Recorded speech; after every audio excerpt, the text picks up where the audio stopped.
India TV YouTube channel को subscribe करें और बेल आइकन दबाएं।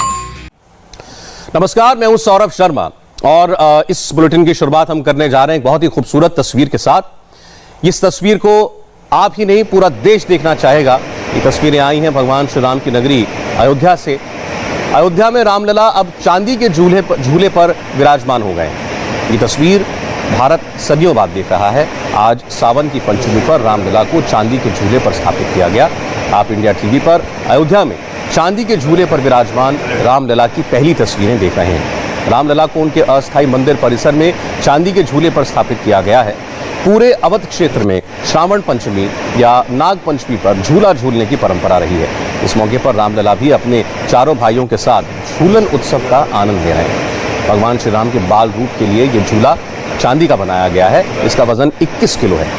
अयोध्या में श्रावण झूल उत्सव की परंपरा सदियों पुरानी है। श्रावण शुक्ल पक्ष की तृतीया से पूर्णिमा तक सभी मंदिरों में भगवान श्री राम झूले पर विराजते हैं। उनके लिए मंगल गीत गाए जाते हैं। उसी परंपरा के अनुसार भगवान श्री रामलला जी को आज 21 किलो चांदी के इस झूले पर स्थापित किया गया है।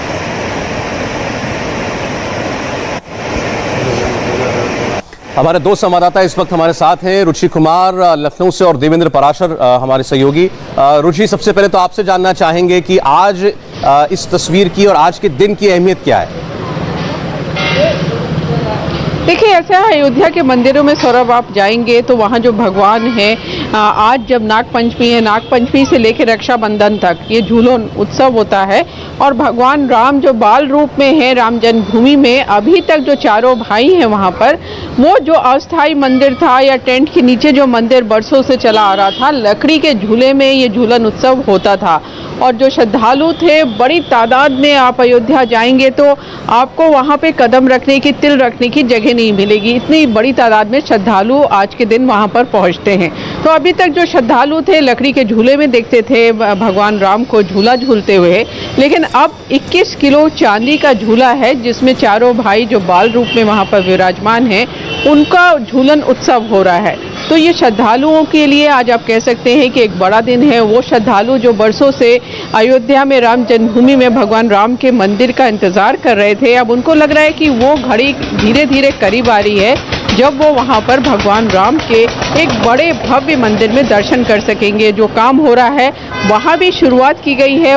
एक स्क्रीन लगाई गई है कि दर्शन करने जाने के टाइम पे भक्त देख पाएंगे कि वहाँ पे राम जन्मभूमि में किस तरह से राम मंदिर की का काम चल रहा है, उसके भी दर्शन कर पाएंगे। और आज वो चारों भाइयों को इस चांदी के झूले में झूलते हुए देखकर उनके दर्शन कर रहे हैं। सौरभ, देवेंद्र, अब भक्त और दर्शन ये भी जानना चाहते होंगे कि भगवान राम का ये मंदिर जो है इसका काम कहाँ तक पहुंचा है और ये झूला क्या ट्रस्ट की तरफ से ही यहाँ पर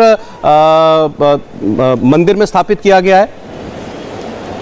यह निश्चित तौर पे वो ट्रस्ट की तरफ से ही है। और दूसरी तरफ निर्माण कार्य की अगर बात कर लें तो बहुत तेज़ी से काम चल रहा है और मार्च 2022 तक फिलिंग का पूरा काम हो जाएगा जब एक बार, उसके बाद फिर बहुत तेज़ी से काम हो पाएगा। 2023 के दिसंबर तक श्रद्धालुओं के लिए मंदिर खोला जा सकेगा। हालांकि पूरे परिसर की बात कर लें तो उसे पूरे तरीके से तैयार होने में 2025 तक लग जाएगा।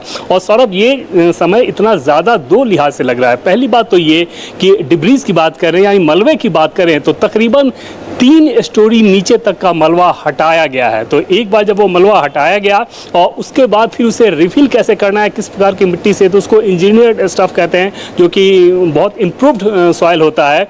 उसके लिए IIT चेन्नई के सलाह पर वो काम किया जा रहा है। और अभी तकरीबन 140 ट्रक पर प्रतिदिन वहाँ पे जाते हैं साइट पर ताकि उसके फिलिंग का काम किया जा सके। जैसे ही एक बार पूरे तरीके से फिलिंग का सारा काम हो जाएगा उसके बाद उसके सारे लेयर तैयार हो जाएंगे, फिर राफ्ट आ जाएगा। वहाँ से फिर मंदिर निर्माण का जो काम है वो बहुत ज़्यादा तेज़ी से होने लगेगा। तो कुल मिलाकर ट्रस्ट की ये कोशिश है कि जो समय सीमा है उसमें ठीक तरीके से पूरा किया जा सके। न सिर्फ जल्दी काम हो बल्कि ज़्यादा से ज़्यादा। और हमेशा जब इस बात पर मंथन हुआ था तो चाहे IIT दिल्ली के एक्सपर्ट हो या IIT चेन्नई के हो, उनसे यही कहा जाता था कि आप तकनीक इस तरह से बताएं और अध्ययन करके स्टडी जो अभी आप कर रहे हो उसको इस हिसाब से बताएं कि सैकड़ों साल तक ये मंदिर उसी तरीके से खड़ा रहे। उस तरह की तकनीक पे ये मंदिर बना होना चाहिए और उसके चलते थोड़ा समय लग रहा है। देवेंद्र, लेकिन इंतजार जल्द खत्म होगा, इस पर भी सबको यकीन है। और आज भव्य तस्वीर भी देखी भक्तों ने इंडिया टीवी पर। बहुत बहुत शुक्रिया रुचि और देवेंद्र, आप दोनों का। नमस्ते, मैं मैं हूं मीनाक्षी जोशी। वीडियो और खबरों से अपडेट रहने के लिए India TV YouTube channel subscribe करें, बेल आइकन दबाना ना भूलें। जुड़े रहें इंडिया टीवी के साथ।